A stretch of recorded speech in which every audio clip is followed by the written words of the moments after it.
Hey friends, I'm Jill Castle, a pediatric dietitian, mom to 4 kids, and host of this podcast.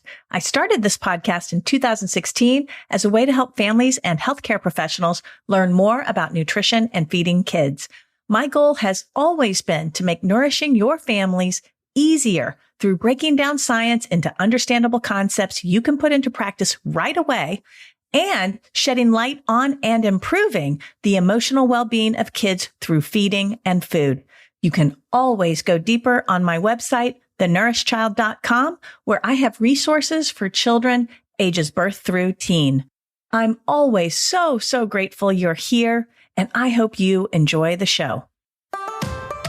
Welcome to the Nourish Child podcast, a show about childhood nutrition, feeding kids, and dealing with the ups and downs of growing a healthy child.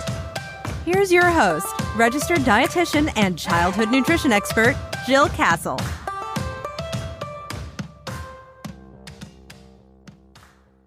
Hey friends, welcome back to the Nourish Child podcast. I'm Jill Castle. Today we are talking about feeding young athletes. It's been a while since I've done a podcast episode on the topic of the young athlete. Not because I'm not thinking about young athletes. I do think about them all the time. But I have been working on some other projects and, as many of you know, another book. And so that has sort of taken my brain in another direction. Nonetheless, I wanted to talk today about a recent study that came out, somewhat recent, back in March of 2020 in the journal Nutrients. And it was published by a group called, by a researcher by the last name of Logue and his colleagues, and it's an updated narrative review of the prevalence, risk, and energy balance knowledge and impact on sports performance as it relates to low energy availability in athletes. So really what this article is talking about is the relative energy deficiency in sports, or what is known as the acronym RED-S.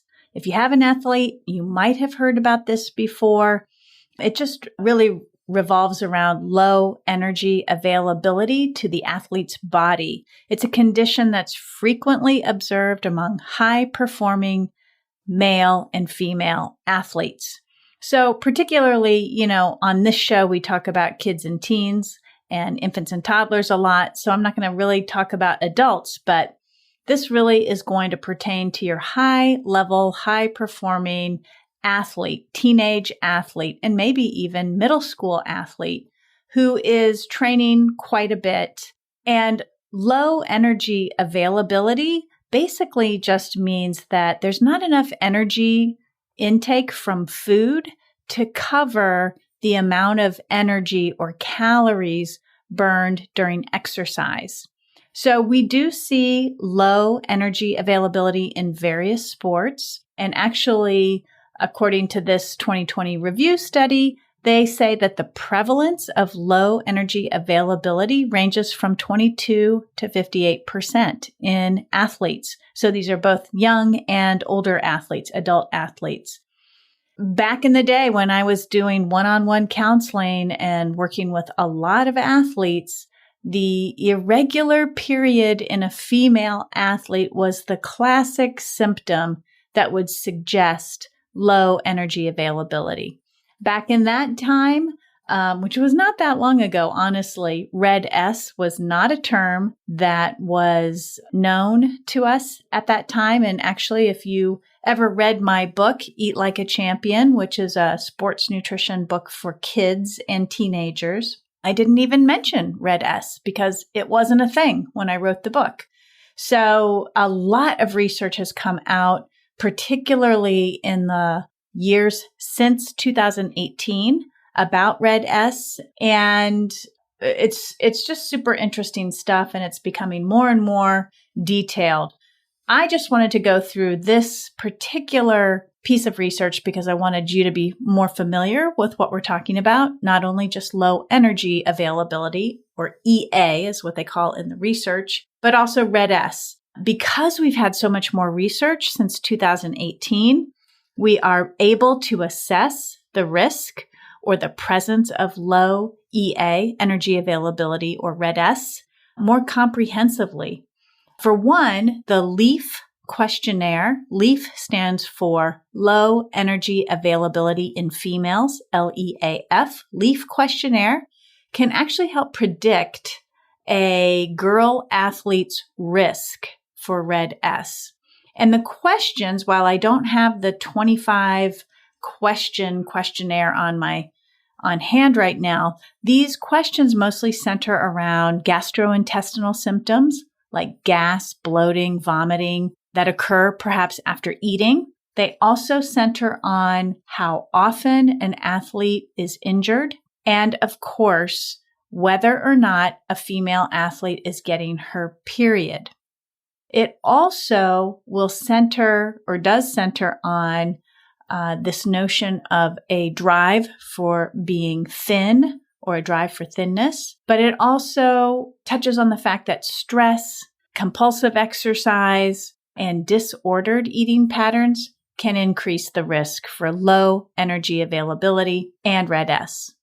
So both of these conditions are associated with changes in reproductive function and in a person's bone health, but also in their metabolic, hematological or blood health, their psychological or mental health, and their cardiovascular health, and of course their gastrointestinal function. So you can see that when your body does not get the energy it needs, or there's an imbalance where there's more energy being burned than energy consumed, it can have widespread effects on the body, not just in whether or not you get a period, but it can have an impact on bone health, bone density, can have an impact on your blood health, like your iron stores, for example. It can have an effect on your stress and anxiety, depression, your mental health, and as well, of course, on your heart and your cardiovascular system.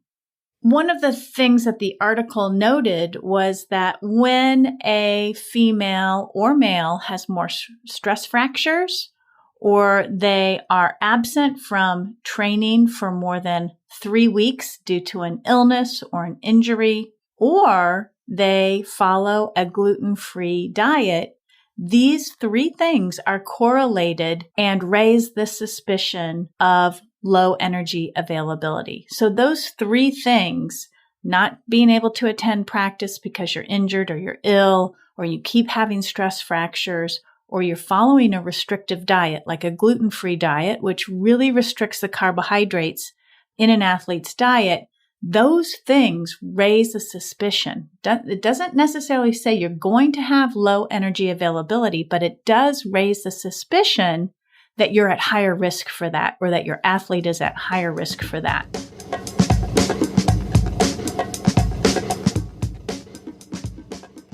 Kids change a lot. Their nutrition needs, eating habits, and food preferences do too. So much so, it can be hard to keep up. The Nourish Child, a website designed for parents who want more nutrition education, helps parents like you get crystal clear on raising good eaters. We've cracked the code on nourishing the whole child, whether you're raising a baby, a teen, or a child with health concerns. Our nutrition school and parent education programs help you get the inside scoop on food and nutrients, positive food parenting, and building self-motivated, autonomous kids who are good eaters. Visit thenourishchild.com today.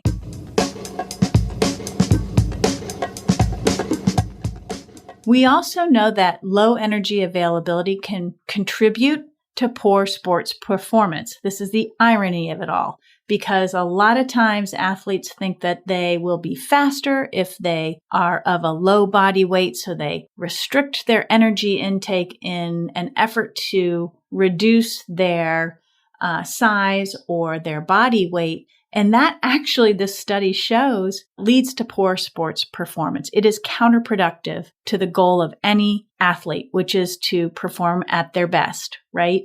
So what they say is that what happens is there is a decrease in muscle performance because there is lower muscle content in the leg when your body isn't getting the energy it needs. There are lower blood sugar levels. There's lower estrogen in females and also lower T3, which is a thyroid hormone, and higher cortisol levels. That's your stress hormones. So, having inadequate energy available to a athletic body that is out there performing day in and day out in intensive exercise is sort of a recipe for poor sports performance. And it happens through changing muscle content, glucose levels in the blood, estrogen hormone, thyroid hormone, and stress hormones. Really, what they hypothesize is that when low blood sugar is consistently on the lower end, this can lead to higher cortisol, which is that stress hormone, and lower thyroid hormones, in addition to lower muscle mass in the long term, which are all contributing to poor sports performance. The other additional piece or aspect or point of view that this article offered is that because low energy availability has been classically recognized in females and most of the research has been conducted in female athletes, there's been some emerging research on the male athlete, and they found that boys participating in endurance training reported that regular exposure to high levels of chronic, intense, and long-duration training was associated with a decreased libido score. And this is more so in male adult athletes, but because of this, the authors suggest that there's more research that should be directed at boys and men to understand low energy availability more clearly. Because obviously, in females, because of the reproduction and periods, menstrual cycle, we see the impact probably a lot more obviously and more quickly. And we're not so sure that that is the same in males. And so we need to study that a little bit more. So lots of information and research has come out about low energy availability since 2018. Why is this important for you to know? Because if you have a young athlete who is out there every day intensively training consistently with significant duration during the week, and I know this because I had my own athletes doing this when they were growing up, but especially if you have a girl, you need to keep your eye out for their ability to match their energy requirements compared to what they are expending on the field or on the courts. So, good nutrition goes a long way. It really helps athletes focus. It feeds their brain. It feeds their body. It feeds their bones. It's so, so important for sports performance. So, the Nourish Child podcast, we've done a lot of episodes on sports nutrition, athletic performance. I've got a ton. So if you care to go back and review some of the episodes that focus on the young athlete, I've got a couple that I think you might enjoy. Number one is episode number 80, and it's called Why Kids Need a High Protein Breakfast. This was done with researcher Heather Leidy. She talks about her research into the role of a high protein breakfast in a healthy diet. She and her colleagues have found that eating a high amount of protein early in the day, around 30 grams, can make for not only a more filling breakfast, but for better eating habits, appetite regulation, and muscle development. Episode 59 was called The 5 Nutrition Myths for Young Athletes Demystified. And I'll include all of these links in the show notes. So all you have to do is click on it and you'll get right to the episode. But the 5 nutrition myths for young athletes really focused on what are some of these myths that kids are hearing about sports and nutrition, because so many of our kids have to go through pretty stringent guidelines like making weight to compete. And these guidelines sometimes are not true. They are more based on myth, and they can cause a lot of stress, anxiety, and some dangerous weight loss strategies for our young athletes. So nutrition myths and cherry picking information can lead to poor performance and serious harm. So questioning some of what you hear in studies in the media and from other parents is important. So we go through some of those most common myths that you're probably hearing about or have heard about when it comes to feeding your young athlete.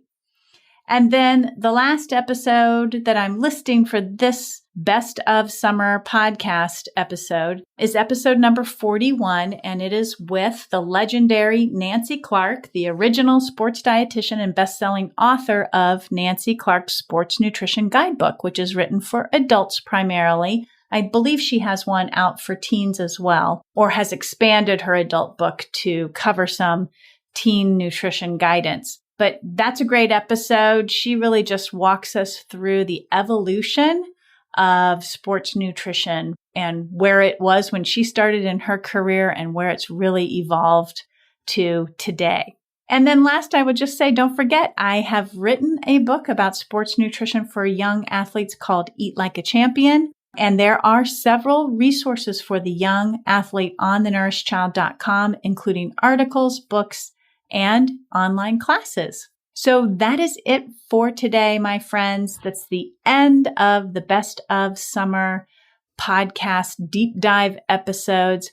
Next month, early in September, we will kick off our next season, which will be, I think, my 7th season doing this show. We have a great list of guests lined up. When that new season starts, it will not only be audio, but you can pop over onto YouTube and actually watch me interview my guests. So it's really fun to watch all these experts talk, and I really enjoy doing the podcast this way. So if you've enjoyed this show, be sure to rate and review it on your favorite place you listen to podcasts, and don't forget to give that young athlete in your life a loving squeeze today.